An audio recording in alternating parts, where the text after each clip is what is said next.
नमस्कार दोस्तों, मैं हूँ संदीप और आप सभी को मेरा चैनल जीवन दर्शन पर स्वागत है। आज हम चर्चा करेंगे हेत्वाभास लेके, क्योंकि हर एक नेट एग्जाम में हेत्वाभास से रिलेटेड कुछ ना कुछ क्वेश्चन पूछा जाता है। और जो स्टूडेंट अभी दर्शन के पढ़ाई कर रहे हैं उन लोगों को भी हेत्वाभास समझने में थोड़ा प्रॉब्लम होता है। इसीलिए इसके ऊपर हम आज वीडियो बनाने जा रहे हैं। चलो शुरू करते हैं आज का वीडियो। देखिए दोस्तों, हेत्वाभास का मतलब होता है हेतु का दोष या दुष्ट हेतु को ही हेत्वाभास कहा जाता है। जो प्राचीन न्याय दार्शनिक है उनके अनुसार दुष्ट हेतु ही हेत्वाभास है, और जो नव्य न्याय दार्शनिक है उनके अनुसार हेतु का जो दोष है मतलब हेतु आभास है, हेत्वाभास है, इसको ही उन्होंने हेत्वाभास कहते हैं। महर्षि गौतम के अनुसार हेत्वाभास 5 प्रकार का है। वो है स्वव्यभिचार हेत्वाभास, विरुद्ध हेत्वाभास, प्रकरण समय हेत्वाभास, साध्य समय हेत्वाभास और कालातीत हेत्वाभास। देखिए दोस्तों, अनुमान के वास्तविक दोष को ही हेत्वाभास कहते हैं। हेत्वाभास का शाब्दिक अर्थ है हेतु का आभास होना, अर्थात जो वास्तविक हेतु नहीं है उसका वास्तविक हेतु के समान प्रतीत होना ही हेत्वाभास है। वास्तविक हेतु का लक्षण है साधकता, जिसमें साध्य को सिद्ध करने का सामर्थ्य हो वही वास्तविक हेतु है। जिसमें साध्य को सिद्ध करने का सामर्थ्य ना हो उसे वास्तविक हेतु नहीं मानकर हेत्वाभास समझाना चाहिए, मतलब समझना चाहिए उसको। साध्य की सिद्धि नहीं होने के कारण गलत हेतु या हेत्वाभास ही होता है। वो अनुमान में होने वाले दोष का एकमात्र कारण गलत हेतु या हेत्वाभास है। न्याय दर्शन में टोटल 5 प्रकार हेत्वाभास है। चले एक एक करके उसका चर्चा कर लेते हैं। पहला हेत्वाभास है स्वव्यभिचार हेत्वाभास। देखिए दोस्तों, अनुमान अनुमान को सही होने के लिए हेतु का साध्यों के साथ अव्यभिचार संबंध का होना अति आवश्यक है। हेतु का साध्यों के अतिरिक्त किसी अन्य से संबंध नहीं होना चाहिए। हेतु का एकमात्र संबंध साध्यों से होना चाहिए। परंतु यदि हेतु ऐसा है कि वो कभी साध्यों के साथ फिर कभी किसी अन्य वस्तु के साथ संबंधित हो तो उसे स्वव्यभिचार हेतु कहा जाता है, तथा उसके परिणाम स्वरूप अनुमान में उत्पन्न होने वाले दोष को स्वव्यभिचार कहा जाता है। देखिए दोस्तों, ये स्वव्यभिचार हेतु को अनेकांतिक हेत्वाभास भी कहा जाता है। और ये स्वव्यभिचार हेत्वाभास 3 प्रकार का है। वो है साधारण, असाधारण और अनुपसंहारी हेत्वाभास। चलिए जान लेते हैं कि साधारण स्वव्यभिचार हेत्वाभास या साधारण हेत्वाभास क्या है। देखो, साधारण स्वव्यभिचार हेत्वाभास वो है जो हेतु साध्य के अभाव वाले पदार्थ में रहता है, उसे साधारण या अनेकांतिक कहते हैं। जैसे पर्वत पूर्णिमान प्रमेयोत्तात, अर्थात पर्वत पर आग है, प्रमेय होने के कारण यहाँ पर प्रमेयत्व अर्थात प्रमाविषकत्व हेतु साध्य अग्नि के अभाव वाला पदार्थ झील में भी रहता है, इसीलिए वहाँ प्रमेयत्व हेतु व्यभिचारी होने से साधारण हेत्वाभास हो गया। देखिए, और एक तो हम एक एग्जाम्पल ले लेते हैं कि आत्मा नित्य है क्योंकि वो द्रव्य है। ये एक प्रकार का साधारण स्वव्यभिचार हेत्वाभास है, क्योंकि यहाँ द्रव्य जो हेतु है वो नित्य में भी रहता है, नित्य साध्य में भी रहता है और अनित्य भी रहता है। मतलब साध्यों के का जो अभाव है उस वहाँ पे भी रहता है। मतलब यहाँ जो हेतु का व्यापकता है वो ज़्यादा है। वो हो गया स्वव्यभिचार हेत्वाभास। फिर नेक्स्ट जो हेत्वाभास है वो है असाधारण स्वव्यभिचार हेत्वाभास।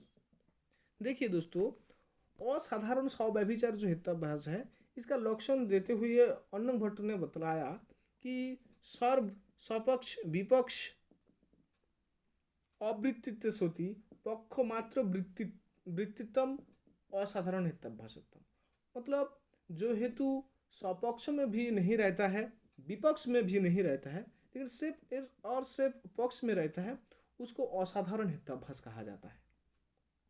ओके, जैसे कि एक तो एग्जाम्पल के द्वारा हम समझते हैं उसको।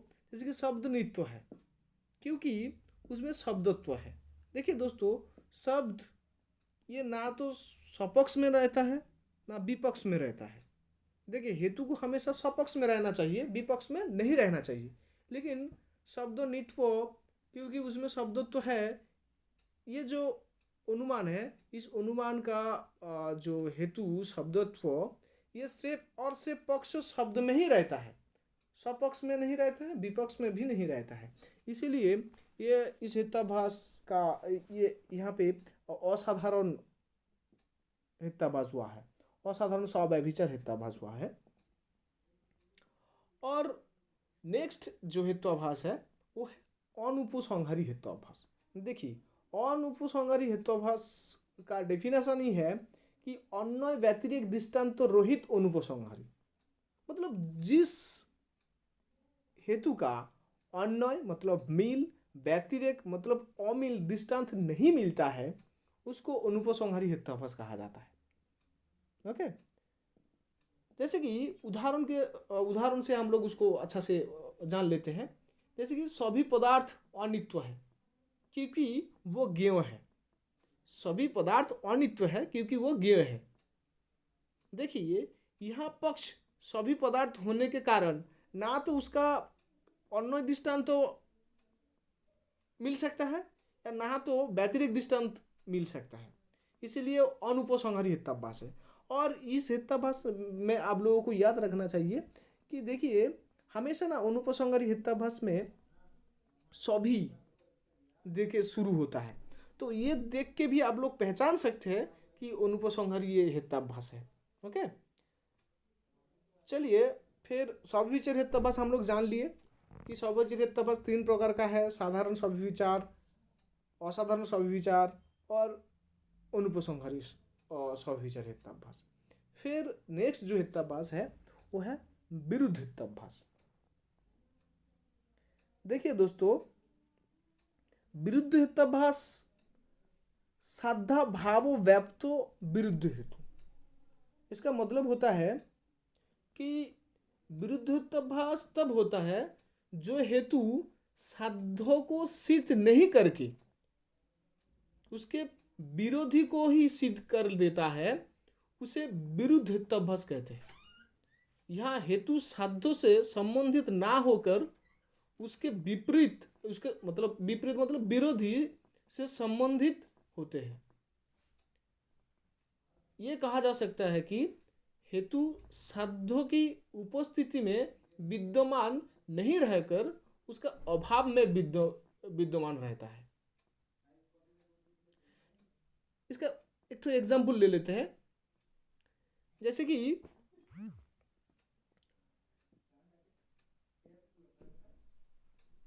शब्द नित्य है क्योंकि वो एक कार्य पदार्थ है। शब्द नित्य है क्योंकि वो एक कार्य पदार्थ है। और एक तो एग्जाम्पल है उसका, बहुत सारा ऐसा ही एग्जाम्पल है, नेट एग्जाम में अलग अलग तरह का एग्जाम्पल पूछा जाता है कि आग शीतल क्योंकि उसमें तेज है, तो एक विरुद्ध हेत्वाभास है। ठीक है, फिर नेक्स्ट जो हेत्वाभास है वो है सत्प्रतिपक्ष हेत्वाभास।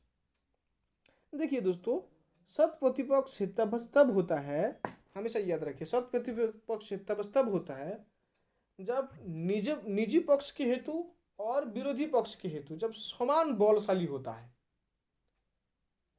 एक आर्गुमेंट करने के लिए 2 तरह का इन्फरेंस होना चाहिए। तो जहां वादी का मतलब अपोनेंट पार्टी का निजो जो हेतु है जब समान बलशाली हो जाता है, तब इस प्रकार का हेत्वाभास होता है, सत्प्रतिपक्ष हेत्वाभास होता है। तो यहाँ एक तो एग्जाम्पल के द्वारा सत्प्रतिपक्ष हेत्वाभास को हम लोग समझ सकते हैं। और आप लोग हमेशा याद रखिएगा कि सत्प्रतिपक्ष हेत्वाभास में ना दो प्रकार का अनुमान रहता है हमेशा। ओके, जैसे कि जो वादी है उनके अनुसार शब्द नित्य है क्योंकि वो सुनाई पड़ता है। ओके, और जो प्रतिवादी है उनके अनुसार शब्द अनित्य है क्योंकि वो एक प्रकार कार्य पदार्थ है, मतलब एक कार्य है। एक तो शब्द को नित्य प्रमाण करना चाह रहा है, प्रूव करना चाह रहा है, और एक तो शब्द को अनित्य प्रमाण करना चाह रहा है। ओके, लेकिन दोस्तों दोनों का आर्गुमेंट ना मतलब इक्वली बराबर बलशाली है, क्योंकि एक आर्गुमेंट दे रहा है कि शब्द नित्य है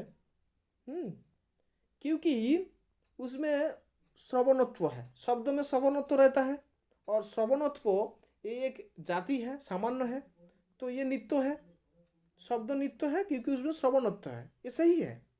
ओके, फिर दूसरा जो आर्गुमेंट है वो है कि शब्द अनित्य है क्योंकि वो एक कार्य पदार्थ है। क्योंकि देखो शब्द अनित्य क्यों है, क्योंकि शब्द उत्पत्ति होता है, और जो उत्पत्ति होता है वो तो नष्ट होता है, तो इसीलिए शब्द अनित्य है। तो सत्प्रतिपक्ष हेत्वाभास में निज पक्ष की हेतु और प्रतिपक्ष की हेतु समान बलशाली होता है, और इसमें दो प्रकार का स्टेटमेंट रहता है, इसी से पता चल जाता है कि वो सत्प्रतिपक्ष हेत्वाभास है। चलिए फिर जान लेते हैं कि नेक्स्ट जो हेत्वाभास है वो है असिद्ध हेत्वाभास। देखिए दोस्तों, जब हेतु के पक्ष में विद्यमानता का अभाव हो, हेतु को हमेशा ना पक्ष में होना चाहिए, लेकिन जब हेतु पक्ष में नहीं होता है तब असिद्ध हेत्वाभास होता है। देखो यहाँ हेतु को पक्षसत्व या पक्ष धर्मता गुण का उल्लंघन करने के कारण ये असिद्ध हेत्वाभास होता है। ये असिद्ध हेत्वाभास तीन प्रकार का होता है, एक आश्रयासिद्ध हेत्वाभास, दूसरा स्वरूपासिद्ध हेत्वाभास, और तीसरा व्याप्यतासिद्ध हेत्वाभास। तो पहला आप लोगों को हम बतलाएंगे कि आश्रयासिद्ध हेत्वाभास क्या है। देखिए दोस्तों, आश्रयासिद्ध हेत्वाभास तब होता है जब एक अनुमान का आश्रय पक्ष सिद्ध या प्रमाणित ना हो कि जब वो कल्पित होता है या कल्पना के माध्यम से, पक्ष को कल्पना के माध्यम से जब उसको एक अनुमान हम क्रिएट करते हैं तब ये आश्रयसिद्ध हेत्वाभास होता है। आश्रयसिद्ध हेत्वाभास तब होता है जब एक अनुमान का आश्रय यानी पक्ष सिद्ध ना हो के वो कल्पित होता है, तब आश्रयसिद्ध हेत्वाभास होता है। मतलब जब पक्ष असद हो तब हेतु उसमें नहीं रह सकता। जैसे कि एक तो एग्जाम्पल ले लेते हैं, एक फेमस एग्जाम्पल है कि जैसे गगनारविंद अरविंदत्व होने के कारण वो सुगंधी है, जहाँ गगनारविंद है वहाँ सुगंधी है, मतलब इस तरीके से कोई अनुमान देता है तो गलत है, क्योंकि गगनारविंद का मतलब होता है आकाश पद्म। तो आकाश पद्म एक अलग काल्पनिक विषय है जो कभी सुगंधी नहीं हो सकता। ओके, देखिए दोस्तों, और उसके साथ साथ और भी आप लोग एग्जाम्पल ले सकते हैं। ओके, तो जैसे कि और एक तो हम एग्जाम्पल ले लेते हैं तो आसानी रहेगा उस समझने में कि मान लीजिए कि सोने का पर्वत सोने का पर्वत धूमोवान, क्योंकि वहाँ बोरनी है, तो सोने का पर्वत तो होता ही नहीं है, तो उसका जो आश्रय है वो कल्पित है, इसीलिए वो दोषयुक्त हेतु होने के कारण या उसका पक्ष दोषयुक्त होने के कारण वो एक हेत्वाभास है और वो आश्रयसिद्ध हेत्वाभास है। फिर जान लेते हैं असिद्ध हेत्वाभास का दूसरा जो पार्ट है वो है स्वरूपासिद्ध हेत्वाभास। ओके, देखिए दोस्तों, स्वरूपासिद्ध हेत्वाभास तब होता है जब हेतु आश्रय अर्थात पक्ष में ना पाया जाए उसे स्वरूपासिद्ध कहते हैं। देखिए दोस्तों, स्वरूपासिद्ध हेत्वाभास में आप लोगों को एक बात याद रखना चाहिए कि हेतु को पक्ष में होना चाहिए, और यदि हेतु पक्ष में ना हो तो ये स्वरूपासिद्ध हेत्वाभास हो जाता है। और इस स्वरूपासिद्ध हेतुआभास में हेतु अपने स्वरूप के कारण ही असिद्ध हो जाता है। इस प्रकार के हेतुआभास में हेतु का स्वरूप ही ऐसा होता है कि उसका पक्ष में अभाव पाया जाता है। मतलब हेतु को पक्ष में होना चाहिए, लेकिन जब हेतु का अभाव पक्ष में रहता है तब वो स्वरूपासिद्ध हेतुआभास हो जाता है। एक तो एग्जाम्पल ले लेते हैं, जैसे कि शब्द नित्य है। शब्द नित्य है क्योंकि ये देखा जा सकता है। आप लोग बताइए कि शब्द को कभी देखा जा सकता है? शब्द को कभी नहीं देखा जाएगा, उसको सुना जा सकता है।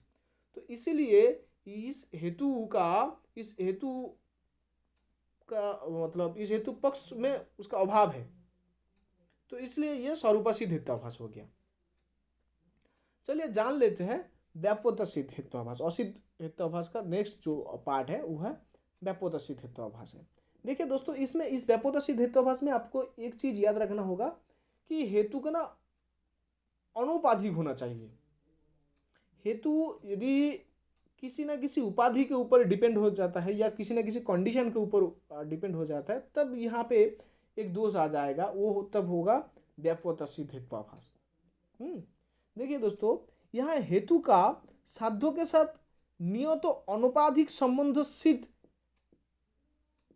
नहीं होने के कारण ये व्याप्योतसिद्ध हेतुआभास होता है, या व्याप्ति के अभाव में अनुमान की सत्यता सिद्ध नहीं हो सकती है।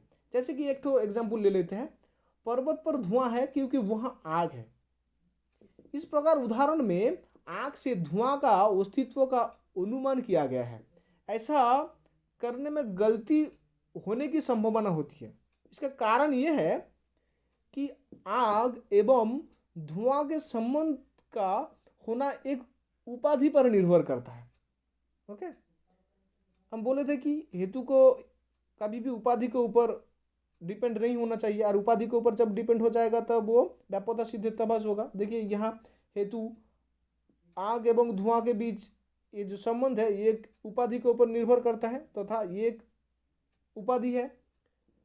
जैसे कि ईंधन का गीला होना, यहाँ आग के साथ धुआं का अनुपातिक संबंध सिद्ध नहीं है। इस कारण यहाँ उत्पन्न दोष को व्याप्योतसिद्ध कहा जाता है। तो यहाँ पे सिर्फ यही याद रखिए, जब हेतु किसी न किसी उपाधि के ऊपर डिपेंड करता है तब वो हो जाता है व्याप्योतसिद्ध हेतुआभास। जैसे कि भीगी लकड़ी में आग जलाना, भीगी लकड़ी में आग जलाने से धुआं उत्पन्न होता है, तो वो हो जाता है कंडीशन। तो इसीलिए वो व्याप्योतसिद्ध हेतुआभास है। नेक्स्ट और अंतिम जो हेतुआभास है वो है बाधित हेतुआभास। देखिए दोस्तों, बाधित हेतुआभास कब होता है? जिस हेतु के साध्यों का अभाव अन्य किसी भी प्रमाण के द्वारा सिद्ध हो जाता है, तब वो बाधित हेतुआभास होता है। याद रखिएगा दोस्तों, बाधित हेतुआभास कब होता है? जब हेतु के साध्यों का अभाव अन्य प्रमाण के द्वारा सिद्ध हो जाता है, तब बाधित हेतुआभास होता है। एक तो उदाहरण ले लेते हैं तो अच्छा से समझ में आ जाएगा। क्योंकि बोर्नी अनुष्ण द्रव्यत्वात्, बोर्नी शीतल है क्योंकि उसमें द्रव्य है। बोर्नी शीतल है क्योंकि वो द्रव्य है। देखिए दोस्तों, बोर्नी अनुष्ण है मतलब बोर्नी शीतल है। बोर्नी शीतल है या उष्ण है, वो तो बाधित हो जाता है। क्यों बाधित हो जाता है? क्योंकि हम सब क्या बोलते हैं, अपने अनुभव से जानते हैं कि बोर्नी उष्ण है, शीतल नहीं है। तो इस अनुमान का जो हेतु है वो बाधित हो जा रहा है अपने अनुभव से, प्रत्यक्ष अनुभव से बाधित हो जा रहा है। तो इसीलिए जहाँ इस तरह का एग्जाम्पल रहेगा कि हेतु दूसरे किसी या अन्य किसी प्रमाण के द्वारा वो सिद्ध हो जा रहा है, तब बाधित हेतुआभास होगा। ओके, कॉन्फ्यूजन हो जाता है बाधित हेतुआभास में और विरुद्ध हेतुआभास में। यहाँ आपको याद रखना होगा कि बाधित हेतुआभास का जो हेतु है वो हेतु अन्य किसी भी मतलब दूसरे किसी प्रमाण के द्वारा सिद्ध हो जाता है। जैसे कि आग शीतल है क्योंकि वो द्रव्य है। आग शीतल नहीं है क्योंकि आग उष्ण है। उसको हम अपने अनुभव के माध्यम से जानते हैं, प्रत्यक्ष अनुभव के माध्यम से। तो यह होगा बाधित और विरुद्धताभास कब होता है? देखिए दोस्तों, विरुद्धताभास तब होता है हेतु साध्यों को सिद्ध करने की जगह साध्यों के अभाव को सिद्ध करता है, तब विरुद्धताभास होता है। जैसे कि एक ठो उदाहरण ले लेते हैं। शब्द नित्य है क्योंकि वो कार्य पदार्थ है। देखिए दोस्तों, जो नित्य होता है वो कभी उत्पन्न नहीं होता है, तो जो उत्पन्न नहीं होता है वो कार्य पदार्थ नहीं हो सकता। तो शब्द नित्य है क्योंकि वो कार्य पदार्थ है, एक प्रकार का विरुद्धताभास है। इस रूप से विरुद्धताभास और बाधिताभास में आप लोगों को अंतर जानना बहुत ही आवश्यक है। नेट एग्जाम में यही कन्फ्यूजन हो जाता है कि विरुद्धताभास का एग्जाम्पल कौन सा है और बाधिताभास का एग्जाम्पल कौन सा है। ओके, तो एग्जाम्पल से ही ये दोनों हेतुभास को याद रखना होगा और ये जानना, यही उसका जो डेफिनेशन है दोनों हेतुभास का, वो जानना जरूरी है। विरुद्धताभास में हेतु साध्यों को सिद्ध करने की जगह साध्य का जो अभाव है उसको सिद्ध करता है, और बाधिताभास में क्या होता है कि बाधिताभास का जो हेतु है वो दूसरे किसी प्रमाण के द्वारा वो सिद्ध हो जाता है। जैसे कि बोर्नी शीतल क्योंकि उसमें वो एक द्रव्य है। तो इस रूप से अब लोगों को याद रखना है। चलिए दोस्तों, मिलते हैं नेक्स्ट वीडियो में। तब तक के लिए आप सब मेरा चैनल को सब्सक्राइब कर दीजिए।